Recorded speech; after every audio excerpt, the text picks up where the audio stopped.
Bienvenidos una vez más a Basket 365, soy Denis y en este vídeo me tenéis por fin en directo. Ya estoy de vuelta, he vuelto de mis vacaciones, ayer estuve viendo partidos de pretemporada de la NBA. No vamos a darle mucha importancia a esto, ni para bien ni para mal, aunque hubo cosas que me llamaron la atención, ya lo puse ayer en Twitter. Mo Bamba no siendo capaz de empujar en el poste a Peyton Pritchard no me gusta a nivel de desarrollo físico por parte de Mo Bamba, han pasado cosas así, pero bueno. En el vídeo de hoy, precisamente hablando de eso, de jugadores que no se han desarrollado como a mí me gustaría, quiero hablar de 7 jugadores con los que yo personalmente ya me he rendido. No quiere decir que crea que es completamente imposible que puedan hacerse una carrera en la NBA, pero a estas alturas ya la mayoría llevan unos 4 o 5 años, algunos incluso más. Uno solo lleva 2 años y aún así voy a mencionarlo. Son jugadores que fueron seleccionados en la primera ronda del draft, de hecho 6 de los 7 en la lotería, y tenía expectativas altas y personalmente yo ya me he cansado de esperar por ellos. Creo a estas alturas que son lo que son, que no va a haber más desarrollo, les deseo lo mejor, tal vez alguno consiga sorprendernos y mejorar o mantenerse sano, que para varios ha sido el problema, pero a estas alturas yo personalmente ya me he cansado de esperar por estos jugadores.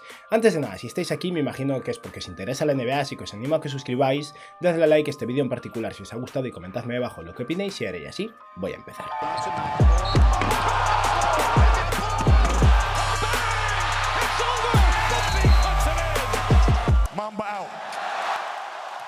Esta noche en España, de martes 5 de octubre, estaré en directo en Twitch por primera vez en bastante tiempo para hacer un par de previas. Ahora, como sabréis, tengo que acelerarlas mucho porque he dejado muchas previas sin hacer por las vacaciones y va a empezar la temporada ya. Así que a las 10:30 de la noche, hora de España, estaré en directo en Twitch para hablar con vosotros de cómo han ido estas últimas 2 semanas, de cómo ha empezado la pretemporada y para hacer un par de previas. Y ahora ya sí, vamos a empezar con el contenido del vídeo de hoy y quiero empezar hablando de un jugador que, si no me equivoco, fue el pick número 5 en su momento, lleva ya bastantes años en la NBA y siempre está lesionado y sigue siendo ese jugador con mucho potencial, pero yo personalmente creo que su carrera ya se ha acabado, y ese es Dante Exum. Estamos hablando de un jugador que, de hecho, yo creía que este año ya no seguiría en la NBA y llegó a un acuerdo de un contrato de 3 años con muchas protecciones, un contrato muy adecuado por parte de los Houston Rockets, así que va a tener una última oportunidad y yo personalmente no creo que vaya a aprovecharla. ¿Por qué? No tanto por una cuestión de talento. Dante Exum es un escolta o base posiblemente de 1,96 m, con unos brazos larguísimos, con una envergadura de 2,07 y que físicamente debería ser un muy buen defensor, y de hecho en los pocos momentos en los que ha estado sano ha sido un buen defensor,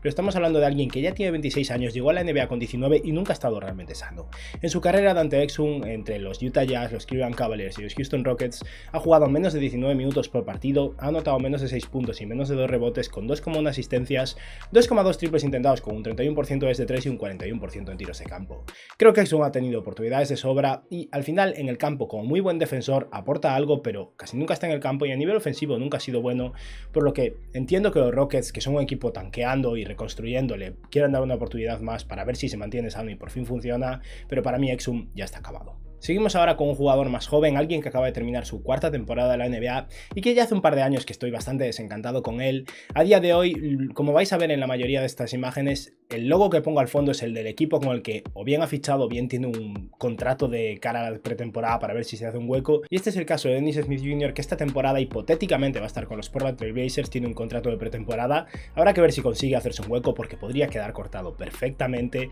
Y es que estamos hablando de un jugador que fue seleccionado en el top 10, creo que fue el 9º pick del draft, un hiperatleta un poco pequeño y que no es un buen tirador, no es un buen playmaker, no es un buen defensor, lo único que hace es matar muy bien, y que empezó su carrera muy bien y de hecho tiene los mejores promedios posiblemente de todos los jugadores de esta lista, pero es en parte porque el primer año le permitieron inflar sus números para aumentar su valor y luego intercambiarlo por Porzingis un año después. O sea que Dallas en eso fue muy hábil, vieron que no les gustaba Dennis Smith Jr. y permitieron que hinchara sus números. Y estamos hablando de un jugador que en su carrera promedia eso, 25,2 minutos de juego por partido, casi 12 puntos, 3 rebotes, 4,4 asistencias, 3,7 triples intentados, un 40% en tiros de campo y un 32% desde 3. Como veis, sobre el papel los números brutos de Dennis Smith Jr. no son malos en absoluto, casi 12 puntos, 4 asistencias. El problema surge cuando te fijas en su eficiencia y ves que nunca ha sido eficiente, que es un mal defensor con una altura limitada, y al final está claro que ese potencial en base a su capacidad atlética depende muchísimo de su tiro, y que si no desarrolla eso va a ser solo un buen atleta muy pequeño, y con eso pues prefiero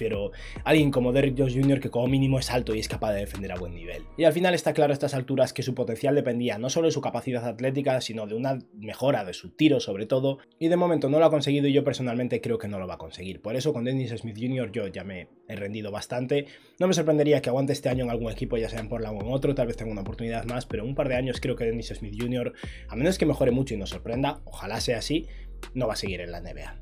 Vamos a hablar ahora de un jugador que mucha gente no tenía tantas expectativas como yo puestas en él, alguien que sí que fue seleccionado a la primera ronda, pero es el único no pick de lotería de toda esta lista, y ese es Harry Giles, un jugador que en su momento era considerado el mejor del instituto, pero tuvo varias lesiones de rodilla, rupturas de ligamentos cruzados, si no me equivoco, dos en las dos rodillas, si no me equivoco, pero bueno, da igual, muchas lesiones de pierna, fue el pick número 20 del draft por los Sacramento Kings, duró solo 3 años ahí, el año pasado estuvo en Portland y con eso acaba de terminar su cuarta temporada en la NBA y ya está colgando de un hilo. Es que Harry Giles es un jugador físicamente potente, aunque se haya visto limitado por las lesiones, con capacidad de pase para su tamaño, pero que no es un buen intimidador, no es un buen defensor en absoluto, no es capaz de tirar, y al final esa capacidad física y ese buen tamaño y movilidad se queda un poco en nada cuando no es capaz de producir a buen nivel ni a nivel ofensivo ni a nivel defensivo. Estamos hablando de alguien que en su carrera ha promediado solo 13 minutos de juego por partido, 6 puntos y casi 4 rebotes con 1,2 asistencias, que es una cifra positiva para lo que ha jugado y para ser un big, 0,2 triples intentados con un 26% desde 3. Este último año con Portland ha intentado tirar un poco más, pero tampoco ha sido nada espectacular, y su tiro de 3 le ayudaría mucho, y también promedio un 51% en tiros de campo. Harry Giles ahora mismo tiene un contrato de cara a pretemporada con los Clippers. Tal vez tenga alguna posibilidad de hacerse un hueco, pero no estoy seguro del todo, y no me sorprendería que Harry Giles no consiga otra oportunidad cuando solo lleva 4 años, tiene 23 años, todavía es joven, pero no es lo que se esperaba. Vamos a seguir ahora con un pick muy alto, si no me equivoco la elección más alta de esta lista, en Jahlil Okafor, que en su momento fue el tercer pick del draft y su mejor temporada fue la primera, donde promedió 17 puntos por partido en un equipo tanqueando que quería ser muy malo en los Philadelphia 76ers, y poco después descubrieron que no era lo que quería, básicamente porque si bien es un jugador con mucho talento, es un jugador con mucho talento ofensivo atacando en el poste, pero que no aporta mucho más y que en defensa es un desastre. Ha bajado de peso, parece que está más en forma, pero tampoco es que funcionara el año pasado en Detroit cuando ya había bajado de peso, y ahora tiene una última oportunidad en los Atlanta Hawks, un jugador que, al igual que Harry Giles, está luchando por un hueco en la plantilla y puede que no lo consiga, pero Okafor es un jugador con mucho talento ofensivo, como decía antes, 19,5 minutos de juego por partido, 10 puntos, 4,7 rebotes, ni una asistencia y ni un tapón, con un 52% en tiros de campo y solo un 68% en tiros libres. Si Okafor tirara de 3 o si Okafor fuera un mejor pasador desde el poste, tal vez tendría alguna oportunidad más, pero al final estamos hablando de una especie de Enes Kanter menos eficiente, todavía más agujero negro, que en defensa es malo al igual que él. Y es un jugador que ya tiene 25 años, lleva bastantes oportunidades, lleva en la NBA bastante tiempo y después de su primer año nunca ha estado en un rol similar al que tuvo en esa primera temporada, un equipo muy malo, y no creo que vaya a conseguirlo a estas alturas. Tal vez Okafor consiga aferrarse a la NBA, tengo más esperanzas puestas en él que en los anteriores como tercer center de un equipo, pero desde luego yo ya me he cansado de esperar por Okafor y no creo que vaya a ser un jugador sólido en la NBA en ningún momento.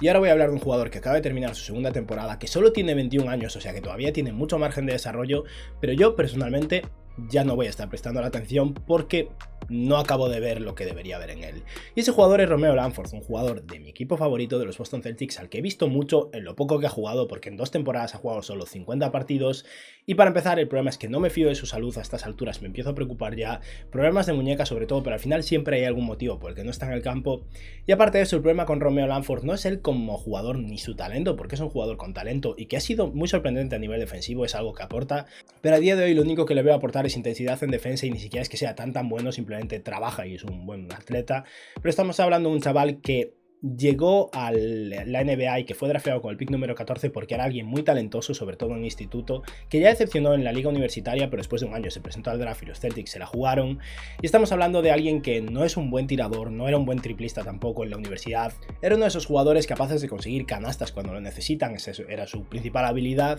y los Boston Celtics están muy por debajo a nivel jerárquico, por lo que no puede crear con el balón en las manos e intentar conseguir sus puntos, y si no puede hacer eso, no es un buen triplista de momento, y lo único que aporta es buena defensa con una altura de 1,93 m, tampoco es que tenga un rol muy grande. Romeo Langford tiene 21 años, todavía podría trabajar, podría mejorar, podría acabar brillando en los Celtics en otro equipo, pero no me fío de su capacidad de tiro y no me fío de su capacidad de creación hasta un punto en el que se merezca ser el creador principal de un equipo de la NBA cuando hay tanto talento, y por eso yo personalmente ya he bajado totalmente mis expectativas con Romeo Langford, dado que estamos hablando de un jugador que en su carrera de momento en solo 2 temporadas promedia 13 minutos de juego por partido, ni 3 puntos, ni 2 rebotes, ni una asistencia, ni un triple intentado, un 22% desde 3 y un 35% en tiros de campo. Solo tiene 21 años, mide 1,93 m con una envergadura de 2,11 y es un buen atleta, pero tiene que mantenerse sano y después de mantenerse sano tiene que encontrar su rol, y este va a ser un año definitivo para él, porque si este año tampoco lo hace bien, lo va a tener complicado. Voy a hablar ahora de un jugador que, si no me equivoco, en su momento fue el 7º pick del draft, un mega atleta, un jugador gigantesco y que debido a su físico sobrehumano en su momento destacó tanto en el instituto como en la universidad y por eso fue seleccionado tan arriba, y se esperaba de él que como mínimo fuera un defensor de élite. Se esperaba de él que fuera el próximo Kawhi Leonard y nunca se desarrolló a nivel ofensivo y ni siquiera es tan bueno en defensa, y ese jugador es Stanley Johnson, un alero a la pivot en ocasiones de 1,98 m de altura y 109 kilos de peso, con una envergadura de 2,12, que ya tiene 25 años, llegó a la NBA con 19 y ya lleva 6 años jugando en la NBA, y en este tiempo no ha conseguido encontrar su rol. Si ha pasado 2 años en Toronto y los Raptors se han rendido con él, que es uno de los equipos con mejor sistema de desarrollo de toda la NBA,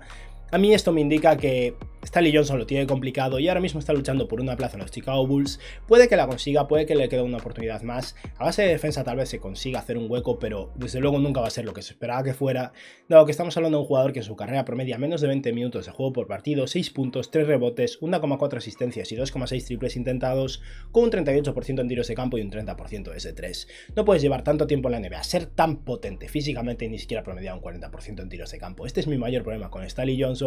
y si a nivel ofensivo sigue siendo nulo, llegará un punto en el que se cansarán de él. Y ya para finalizar, vamos a hablar del jugador que probablemente ha tenido más problemas de lesiones de todos estos, un jugador que en 4 años ha jugado 2 años y 11 partidos una temporada, la otra se la perdió, y es Zach Collins, que acaba de fichar por los San Antonio Spurs en un contrato con bastantes protecciones y que aún así me parece muy excesivo, porque este año va a cobrar $7 millones y ni siquiera va a estar sano al principio de la temporada, cosa muy habitual en Zach Collins, y al final estamos hablando de un ala pivot o center que parece un jugador versátil a nivel defensivo con algo de capacidad de tiro y por eso fue seleccionado en el pick número 10 del draft en su momento, y yo a estas alturas no tengo nada claro que Zach Collins se pueda mantener sano. Ya no es un problema de él como jugador, es un problema de su físico y de que su cuerpo no aguante,